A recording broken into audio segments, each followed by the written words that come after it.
It was the finals that week. I came to my brother's new home with a stack of textbooks, hoping to study hard in a quiet environment for the upcoming exams. I had just flipped open my book for a few minutes when someone knocked on the door rapidly. I assumed that the plants I ordered were being delivered, so I opened the door without a second thought. Look, everyone. This is the face of the mistress Claude has been seeing in secret. As soon as I opened the door, a phone on a selfie stick was practically shoved in my face by a short woman with heavy makeup. Behind her was a large crowd of people. "Who are you? You must have the wrong door," I stated with a frown. Before I could finish, they barged in, pushing me inside along with them. "Humph, you're the one Claude has been having an affair with, huh? She's not even that pretty." The group of women shot hostile glares at me, and I felt very apprehensive. A wave of unease washed over me. "Why are you trespassing into private property? Please leave immediately," I shouted at them. Anxiously, I tried to grab my phone, but a tall woman with wavy hair snatched it away before I could reach it. "Did you want to call for backup? Like I'd let you." She glared at me with a spiteful expression. Then she shrieked, "How dare you try to steal my fiancé from me, you mistress? I'm going to teach you a lesson today." Before I could even process what she meant when she mentioned the words mistress and fiancé, I was slapped hard across the face. The force of the slap stunned me. Look at that innocent expression she's putting on. See how good she is at putting on a show. This is the type of woman men always fall for and have an affair with. The woman who slapped me spat hatefully. She then massaged her palm and continued hurling accusations at me. "Stop pretending. Don't try to deny that you know Claude. Can you swear to God that you're not his mistress? Claude Stark was my brother. Why did she keep claiming that I was his mistress? Every penny I spent was from the funds that my mother left for me. Yes, I know Claude.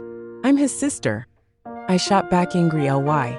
No one had ever hit me before, so my anger flared up. I screamed at the crowd of unruly women. "Now that you know that Claude is my brother, get out of here this instant. You shameless vixen. That's what all mistresses claim to be when they're exposed," the woman sneered, digging her nails into the side of my cheek that she had slapped. My eyes stung with tears from the pain, but I couldn't push her hand away. "Julia, look at this place. It's so big and luxurious. Claude sure is generous to this vixen," one of the women commented. "Julia?" The name rang a bell. I pushed her hand away forcefully and covered my aching cheek. "Are you Julia Durand, my brother's girlfriend?"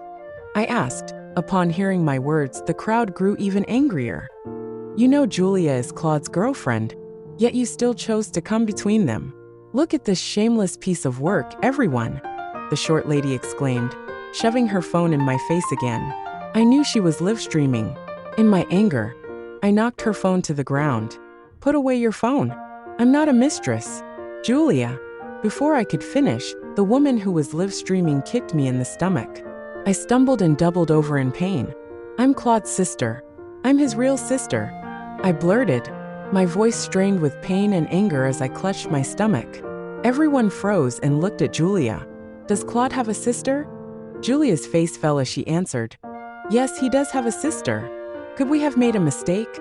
If we hit Claude's sister, we're done for." As the crowd of women started doubting themselves, a voice rang out. "She's lying. She's not Claude's sister at all." The live streamer, Orla Brown, waved my student ID around smugly. "Take a look, everyone.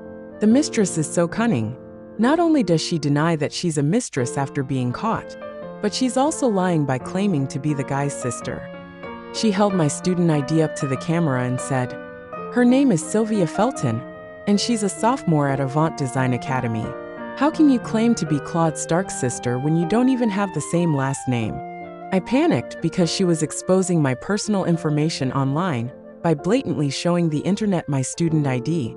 I tried to grab it back, but two women held me down. Julia became enraged, feeling that I had tricked her. She slapped me hard twice. I felt the world around me spin as the metallic taste of blood filled my mouth. "You vixen! How dare you trick me? I'll tear you apart," Julia cried out in a shrill voice. As I was pinned down, I couldn't avoid her furious physical blows. "We really are siblings," I said weakly. No one believed me. Everyone was fixated on the luxurious decor inside the villa. Claude spared no expense on you. I can't believe he set up such a lavish dwelling for you," Julia said with a sneer as she glanced around. Then she uttered 2 words coldly, "Smash it. Come on everybody. Keep those live gifts coming. The live demolition starts now," Orla screeched excitedly. "This house's decor was my wedding gift to Claude. I designed the layout and chose the design company myself. For over half a year, I'd been here every chance I had to monitor the workers. Panic surged through me when I heard that they were going to wreck the villa. No, don't ruin the house. This is all my hard work."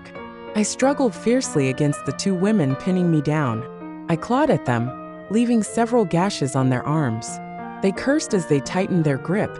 That IT wasn't the money I cared about. It was my work, my effort. The more agitated I was, the more pleased they were. Within minutes, the sound of smashing and breaking filled the room. The top-of-the-line TV was shattered, the leather couch was slashed, and even the antique vases lay in pieces. "Why, you're all insane. I'm calling the police on you," I said through clenched teeth, thoroughly maddened at the chaos that was unfolding. My words reached the ears of the woman restraining me. They jeered. "What? This little tramp wants to call the cops? Will the police side with Mistresses? This is a family matter. We're all Julia's family, and we're here to support her." They shoved and pinched me as I lay curled up on the ground, bracing myself against the pain. "What? A viewer said that this painting is a world-renowned piece. How much is it worth? Did you say $400 million? Orla asked exaggeratedly. This drew my attention immediately. I cried out, "Don't touch that painting. You can't afford it. It's worth $500 million. There's no way Claude would spend so much on a real painting for his mistress. It's definitely fake. A fake that size should still be quite valuable. Look at how panicked she is." The women stood in front of the painting, bickering away. "Don't touch that painting. If you damage it, you'll have to spend your entire fortune just to make up for the loss," I said angrily. Claude had bought this painting anonymously at an auction and specifically asked me to hang it in his new home. Upon hearing this, Julia grew angrier. I asked Claude to buy me a $50 million ring, and he refused. Yet he spent $500 million on a worthless painting for you. I ought to teach you a good lesson. She turned to the others and shouted, "Destroy that stupid painting. Everyone, watch as we stomp on a world-famous painting.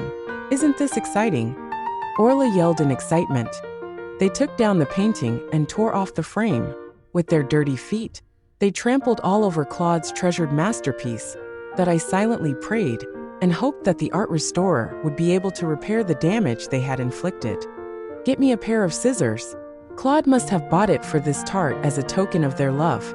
I'm cutting it to pieces," Julia declared. All my remaining hope vanished. "Julia, you're going to regret this," I said helplessly. Didn't my brother say his girlfriend was sweet and gentle? Did he know that she was capable of such malicious acts?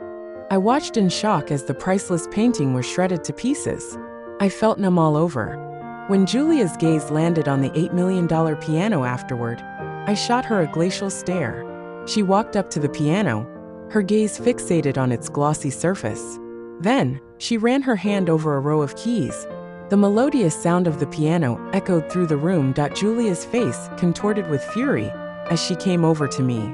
She yanked my hair and kicked me repeatedly. "You wretch! This is my favorite piano. Claude said he'd buy it for me. Yet here it is in your place."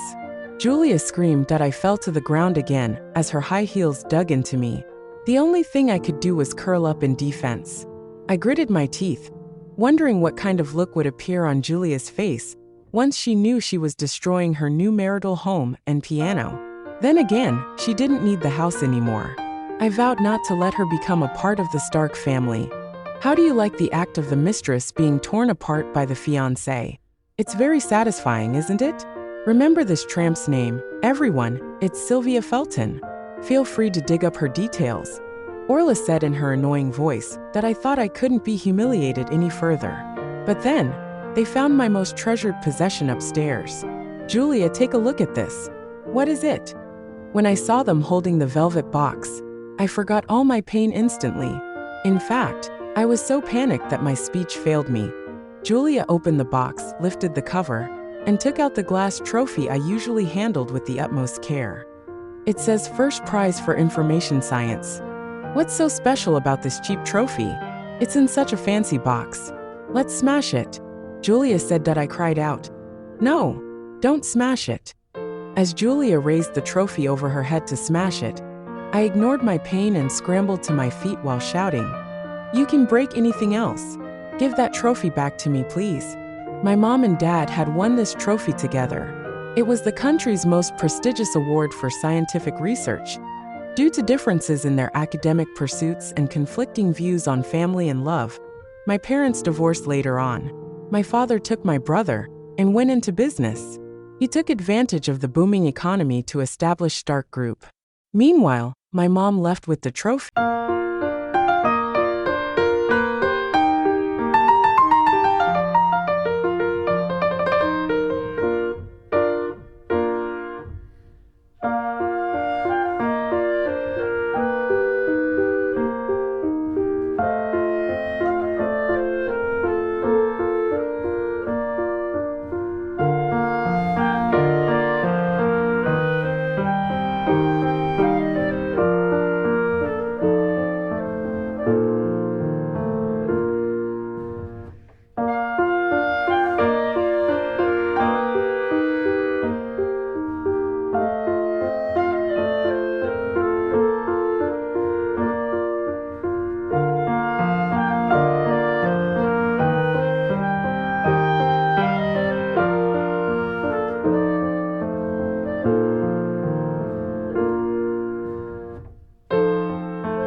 Knees and bark like a dog. Julia, I'm telling you for the last time. I'm Claude's sister, and what you're holding is our parents' keepsake. I said in a trembling voice. My eyes were reddened with fury as flashbacks of my weak and sick mother, holding the trophy lovingly filled my mind. So, will you get down or not?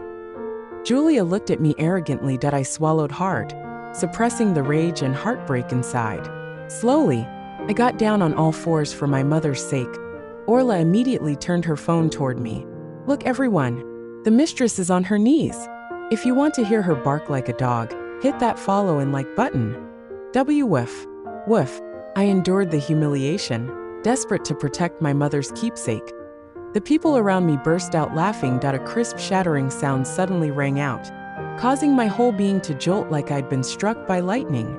Oops, I'm sorry. My hand slipped, Julia said scornfully.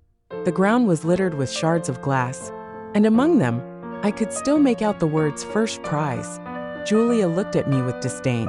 Her expression was smug, as if daring me to do something about it. That very moment, I felt a burning rage deep within me. I lunged at Julia and grabbed her hair, clawing at her face with everything I had. I wasn't a fighter, so I was acting on pure instinct as my nails dug into her skin. I had only one thought. I wanted to destroy her. I moved so fast that no one reacted in time. By the time the group of women pulled me off Julia, there were scratches all over her face. I was still clutching a handful of her hair with pieces of her scalp attached. Julia clutched her face, screaming in rage. How dare you hit me? The people around were shocked by my crazed reaction. They held me down but didn't dare hit me. Strip her and make her parade the streets naked. I want everyone to see her shameless and vile body. Record it. Post it on her college's website, so her teachers and classmates can see her for who she is. Julia yelled furiously. She started tearing at my clothes, and I struggled desperately as 3 or 4 strong women pinned me down. I was only wearing a dress that day, so Julia yanked it off in no time. As she reached for my underwear, I seized the chance to bite down on her hand. They desperately pried my mouth open and slapped me until my head spun. When I could no longer take it, I finally let go. My mouth tasted of blood. and it dripped down the corner of my lips that I glared at them, my eyes filled with hatred. None of them would get away with this as long as I was alive. You psycho, Julia spat, looking at the deep bite mark on her hand. You can't strip her any further. It's against streaming regulations, and the live stream will be stopped, one of the women reminded Julia. Julia felt conflicted as she eyed my sports bra and inner pants. Fine, let's drag her out for the whole neighborhood to see. They shoved me out the door. Soon, we reached the entrance of the residential area. A crowd had gathered there, and the security guards struggled to maintain order. Everyone, here's the mistress. Come and take a look. As I was paraded to the public, barely clothed, my hatred reached its peak.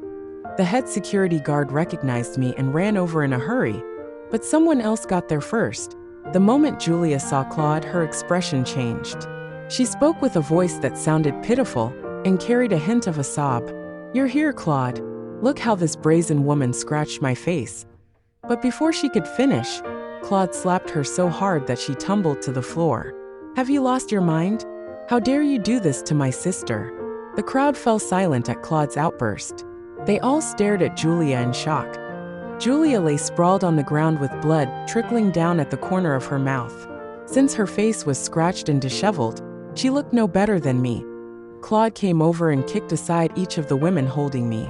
He took off his jacket and wrapped it around me, holding me protectively in his arms.